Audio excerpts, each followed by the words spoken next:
This video does not go to plan. Let's get into it.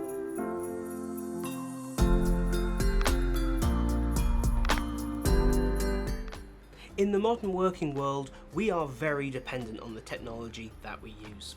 And that, for me, really means we should be able to maintain it and upgrade it as we need to. That goes for repairs as well, but that can be slightly trickier. As part of my sort of basic business model, every 6 months I run upgrades and maintenance on all the sort of computer devices that we use. Primarily, because most of my business is in my own home, but I also encourage and provide guidance for anyone else doing the same. So I thought it would be interesting, he says, to sort of take you along for the ride of my end of year upgrades and maintenance. As I mentioned, things didn't quite go to plan. The core of this job, really, is just making sure that everything is still functional, nothing's broken, we're not losing performance, and any sort of end-of-year upgrades that I might be doing. In this case, I'm replacing the CPU in my main sort of workstation PC. Simple job that I've done hundreds of times as a PC enthusiast, and also when I worked in IT, building servers and computers, so, I very rarely make a stupid and incredibly expensive and time-consuming mistake. Yeah. During this video, you're going to see some things that really don't represent best practice. But I assure you, if you actually pay attention to what you're doing this kind of maintenance yourself is a great idea. So as I said, this process you're going to see, I'll change out a CPU. That will rapidly escalate into repairing the pins on a CPU, taking an entire computer apart, putting it back together, and then discovering that it does actually still work. But to say there were some concerns would be an understatement. Other than that, the maintenance routine involved cleaning out dust, making sure everything sort of looked okay from a hardware perspective, but then from a software view, actually backing all my important files up, all my actionable files up onto the network, and then completely reinstalling Windows. And this is something that I do suggest everyone does at the end of every year. It's a great opportunity to make sure that you're using the most up-to-date drivers if you don't otherwise check them very often. Remove any bloatware that's gathered on your computer, and really just challenge yourself around, do you need all the junk you've installed and downloaded over the past 12 months? So without further ado, let's step into the ridiculousness that is this very simple upgrade gone very, very wrong, and I'll hop in throughout the videos just to fill you in on how badly things are going. So here we are with my workstation open. Here you can see I use a fairly simple case. The case I use, the Define R6, I believe it is.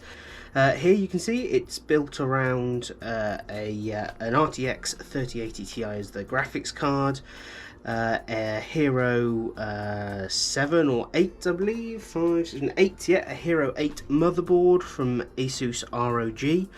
Perhaps a lot of like gaming centric components, I guess, but they tend to work really well for kind of workstation on a budget. In there, you see I've got 2 sticks of ballistics memory. That caps out at 64 gigabytes at the moment. There's a second set of those going in. But as I said, this is an annual or more likely 6-monthly thing for me. It's just an opportunity really to open the workstation up, unplug everything, give everything a clean, and perform any kind of routine maintenance or upgrades. Now this year is a little bit different because just 2 months ago I actually upgraded the graphics card anyway, so there's absolutely no reason to do anything with that this time around. Usually, however, in the annual checks, what I'll do is open the graphics card up and apply new thermal paste to the GPU die itself, just to make sure that's keeping those temperatures under control, staying nice and cool. What we'll be doing today is giving the system a general clean out, just giving it a look over, making sure there's nothing weird going on, and then the one upgrade we'll be performing will be the installation of a new CPU, specifically a Ryzen 9 5950. So this platform is what's called an AM4 platform, so it's now effectively end of life. There won't be another generation of CPUs released for it. So the 5950 is literally the as far as this motherboard can go. So it's reached that point where I may as well pop that in and then keep it for a few more years. The CPU coming out is a Ryzen 7 3700, and we're going to make use of that in a build later on this month for the newest member of the Evolve Learning Design team. But this is just about maintenance, so let's dive into that. First thing with maintenance is really just giving it a look for anything immediately worrisome: frayed wires, burnt looking capacitors, things that have popped, are unusual these days, but do happen on maybe lower end motherboards sometimes. Anything that just looks like it's no longer in good condition. Everything here looks absolutely fine. And then we just start by giving it a little bit of a clean out. One thing to remember when dealing with computers is that static electricity is bad, so before we touch absolutely anything, we're going to be putting on an anti-static bracelet. A couple of things with these: there's no such thing as a wireless one. First of all, they do not exist. Do ignore the marketing. For it to be anti-static, it needs to be grounded. In this case, you can see there's a wire. This actually goes to my Gamers Nexus mod mat, which is ideal for this kind of thing. I'll show you that in more detail when we do the full build. But this has a common grounding point which goes to a plug nearby and just makes sure that I'm completely grounded throughout this process, ensuring that I can't discharge any static into the electronic components. They're pretty resilient these days, but it is not worth the risk when you're talking about components that can cost £500, £600, £700, even £1,000 or more sometimes. It's just not worth it for the sake of putting a strap on. Whether it's on your wrist, on your ankle, quite frankly you can wear it on your forehead if you're so inclined, so long as it's grounded. So, with the cleaning, exactly the same point with the static. We don't want to be using things like hoovers, blowers, things like that, things that use electric to move air. That's inherently going to introduce static to the conversation. So instead, what we're going to do is use this, a can of compressed air. So I really like this stuff, the Polar S1. To be honest, there's really no such thing as good compressed air or bad compressed air. You buy the cheapest one. This one's always available. It's always cheap. So give it a good shake and pop the little head out. You hear a little bit of gas escaping there. And what we can do with this is just use it to disturb any dust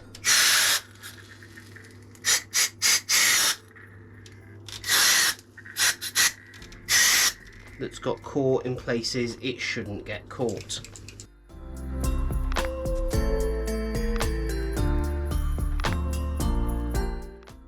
So, with the dusting complete, the next job is to switch out this CPU. So for that, there's a couple of things we'll be using. Obviously, we'll need the new CPU. We'll also be needing some isopropyl alcohol to clean off the old one. We've got some general purpose shop towel for that as well. We've got some thermal grease or compound. In this case I'm using Thermal Grizzly. This is certainly my preference. It's not the cheapest on the market, but I do think it's one of the best without going to the world of liquid metal cooling. And we need a screwdriver. In this case I'll be using an iFixit kit screwdriver. These are, again, in my opinion, the best on the market for working with electronics. This is the Precision kit, the Mako. You've got a flexible bit, you've got a main driver, and you've got pretty much every bit you're going to need for working on modern electronics. To be honest, for most desktop computers, and I think this is why these days I really do stand by everyone can and kind of should, if you use it for a, for your living, have a decent understanding of how to take a computer apart and put it together, is if you've got a Phillips screwdriver, you're pretty much set. In this case, I think we'll be using, to be honest, one of the larger bits anyway. Let me just check that sizing there. That'll work. So that is a, I want to say a J1, yeah, a J1 Phillips. So effectively a small but full-size head. It's not one of the Precision pieces. And so quite simply, for changing out a CPU, because it's in the same family, there's no need to change any other component on the board. We are literally going to take off the CPU cooler, which in this case is this block here, as I'm using an all-in-one water cooler. And we're going to take out the old one. We're going to put the new one in, put grease on the top of it, pop the cooler back on, and that's it. When you boot the computer up after changing the CPU, it will usually take a little while to turn on. It'll do a couple of boot loops, retrain the memory, identify a new CPU, but then you'll boot straight back into Windows. For those who don't know, just whilst we're doing this, the CPU compound, the thermal compound, what I'm calling thermal grease, sorry, is a material that is very, very transmissible to heat, and it just helps make sure that the heat from the CPU gets transferred through to the cooler as efficiently and quickly as possible, because of course you want the CPU to be as cool as possible as much of the time as possible. Just pulling this up now. So I've taken that off there. Whenever you're unscrewing something from a CPU, you don't just want to completely unscrew one corner, then unscrew another corner, etc, etc, etc. You want to loosen them all and then take them off gradually in a cross pattern. That quite simply is just to avoid applying any unnecessary pressure to the CPU itself. So we'll lift that off there. Oh, we've got a little bit of a cable routing thing here, as clearly when I was putting this in I routed the cable quite tightly. Clever at the time, but maybe not so now. Well, that'll do, it's enough space. It won't make the video too interesting for you guys, I'm afraid, but that is now pulled off. Let me just remove the CPU. So as this is an AM4 CPU, that is as simple as lifting the retention arm. There we go, clicks, and pulling the CPU out. And you can see here what I mean when I talk about thermal paste. It's this grey squidgy stuff on the top, and you can see I've got it on my hands.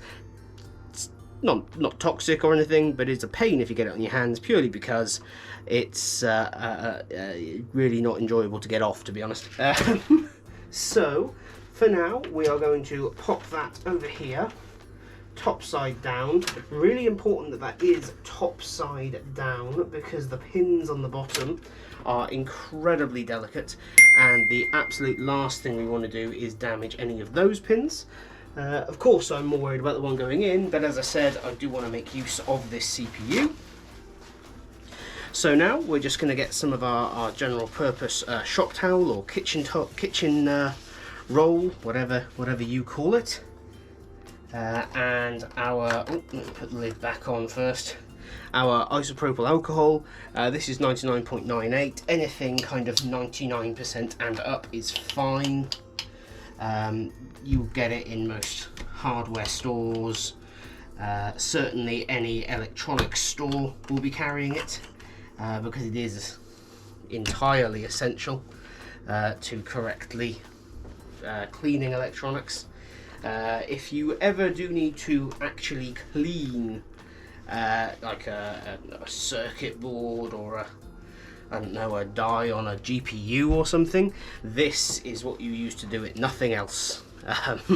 Always really important, and certainly not like pre-wetted alcohol swabs or any of that nonsense.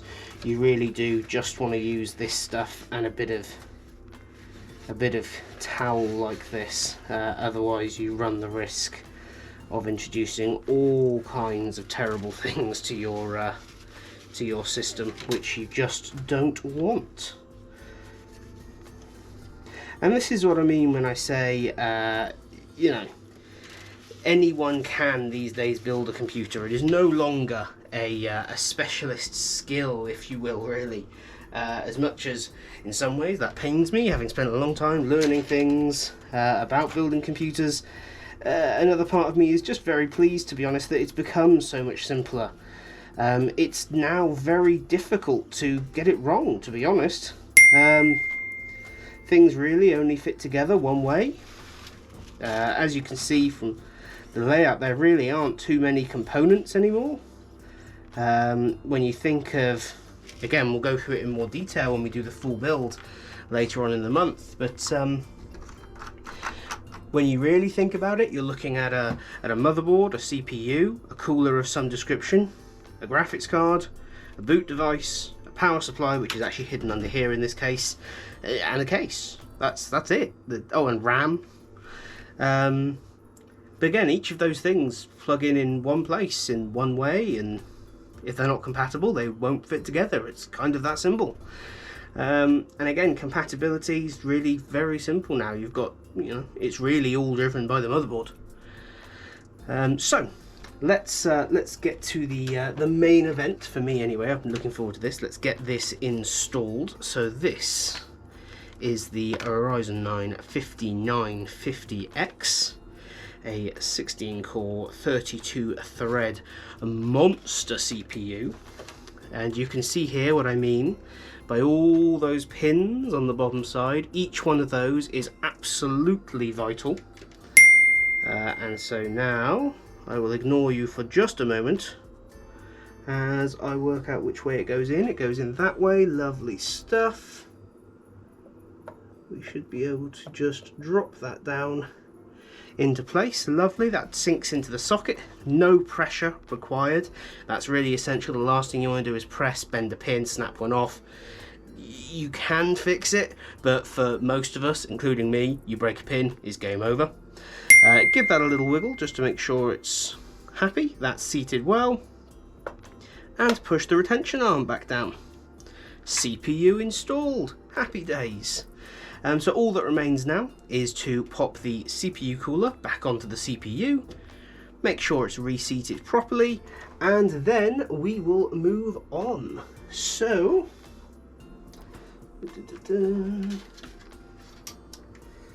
thermal compound. Now, some thermal compounds, you literally just put a dot in the middle of the CPU cover and that's it done. Thermal Grizzly is ever so slightly different. So what we want to do with the Thermal Grizzly here is gently squeeze the tube until, there we go, you can see the compound just coming out onto the applicator. And then again, I may go quiet while I do this, but we are just going to gently cover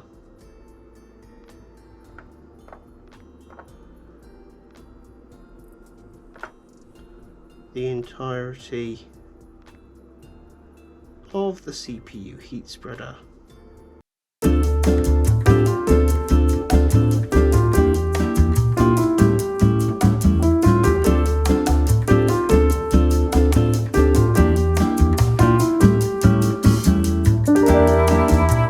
So, things went down. You may have noticed a few objects have disappeared from this computer. You remember when I said it's really bad if you bend the pins of a CPU? Yeah, well, guess what I did? Yeah, 12 pins on a brand new CPU at the value of about £700 was not how I planned to spend this evening, but the good news is I have managed to, I think, bend them all back with a blow dryer and pair of tweezers.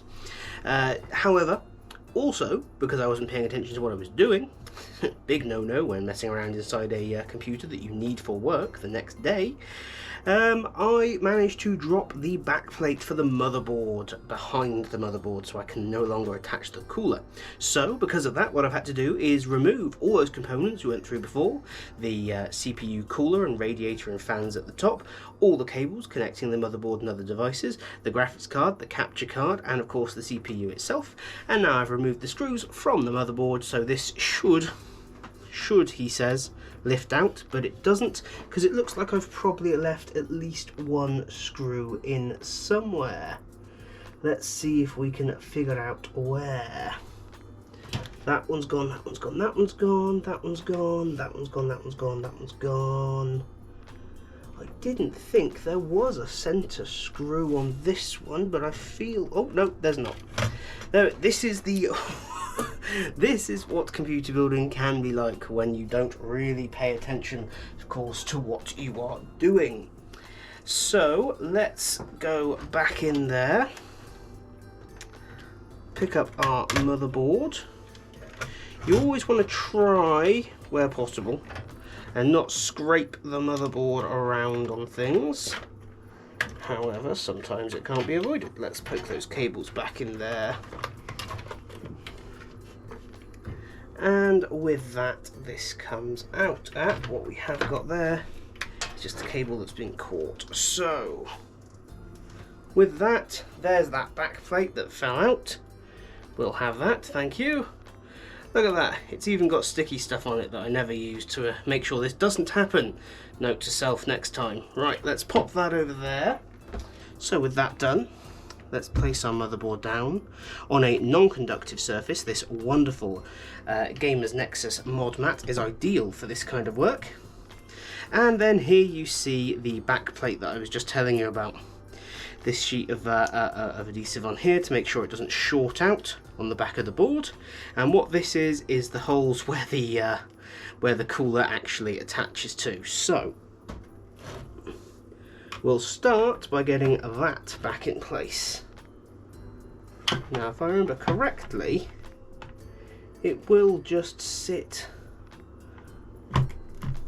yes, quite happily on it.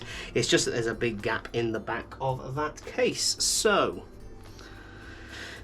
there is our motherboard. Next up, we find out if I was as good as I thought I was at realigning those pins. Now, fingers crossed, toes crossed, quite frankly, everything crossed. Lever up. CPU, has fitted in, I think, but oh no, not quite.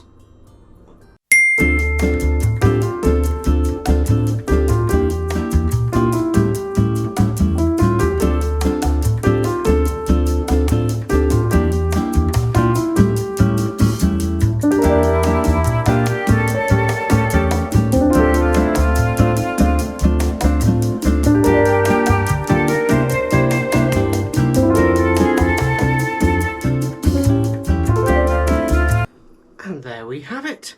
A little bit of pushing, pulling. It does now, however, fit in. We hope. So let's push that lever down. There we are. And that little check there is exactly what I missed last time, because last time what happened, when I pushed the lever down, it popped the CPU straight back out. And what that meant was that when I slightly shifted the cooler during the backplate incident, it ripped it straight out of the motherboard. Top tip, that is not what you want to see.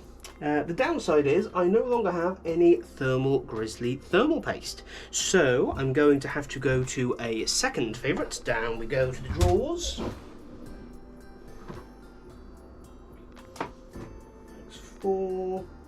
Yep, let's use that. Here we have some Arctic MX4 thermal compound. This will do just as nicely. It is, however, a little bit older. When using older thermal paste, I always just like to give it a little squeeze, just make sure it's still pretty liquidy. Yeah, that's fine. Now, officially, just a little pea-sized drop in the middle is sufficient. What I do, however, personally do is just do a little bit more of a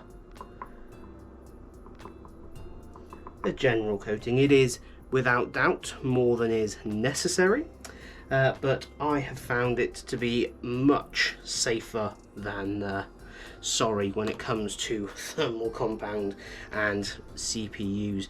I mean, Ryzen AMD CPUs are very forgiving when it comes to this, certainly compared to their Intel counterparts, which yes, are not. Whilst we're here, we have an opportunity to see the motherboard out of the case anyway, so it's a good opportunity just to check that there was no other damage during my calamitous 5 minutes. I've not bent any of the pins in the USB-C header, USB 3 header, sorry, which is the most common set of pins that I tend to damage when making a whoops with a case. And of course now I've lifted this and knocked the back plate out again, so we'll just reposition that for a moment.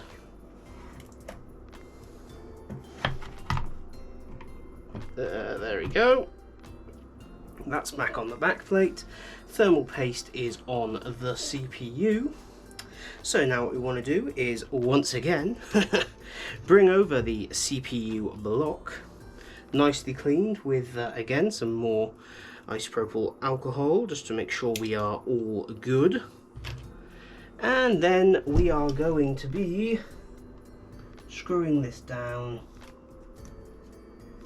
onto this plate here. So I've already aligned screw number 1, and I'm just going to put that in just a couple of turns, just enough to hold everything in place. Again, what we don't want to do is apply lots of pressure in one direction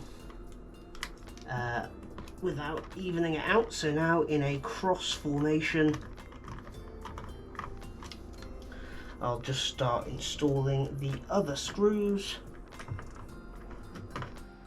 So with everything reinstalled, the case put back together, and Windows reinstalled, the PC did in fact boot absolutely fine, though there was a slightly unnerving moment when it turned out that that CPU wasn't on the BIOS that was installed, wasn't supported, so I had to do a BIOS flashback, but we won't go into that in this video. It's the sort of thing that you only have to do if, like me, you're a complete idiot and don't check this before doing it. So that's how bad and complicated you can make a very simple upgrade on your workstation computer. This is possibly the worst advert ever for doing it yourself. However, I really should stress that you have to really not pay attention to what you are doing by, I don't know, recording a YouTube video at the same time as doing it to mess up this badly. This is the kind of mistake that you might make once in a lifetime, and I just happened to do it on camera with an incredibly expensive component. Broadly speaking, PC components are these days quite difficult to damage, and even in this case, despite doing the worst thing I could possibly do to that CPU, it was actually repairable with a hairdryer and a pair of tweezers. That, it can be done. That is not a piece of advice I would give, however. We are going to be doing a live stream this Friday, actually, Friday the 4th of December, where I'll be doing a full computer system build, right from all scratch components into a case and working at the end of the stream for the newest employee at Evolve Learning Design. So tune into that, which I am really hoping goes a lot smoother. Having built hundreds of these things over the years, this really should be a once in a career moment. But hey, you got to enjoy it with me, and that's the main thing.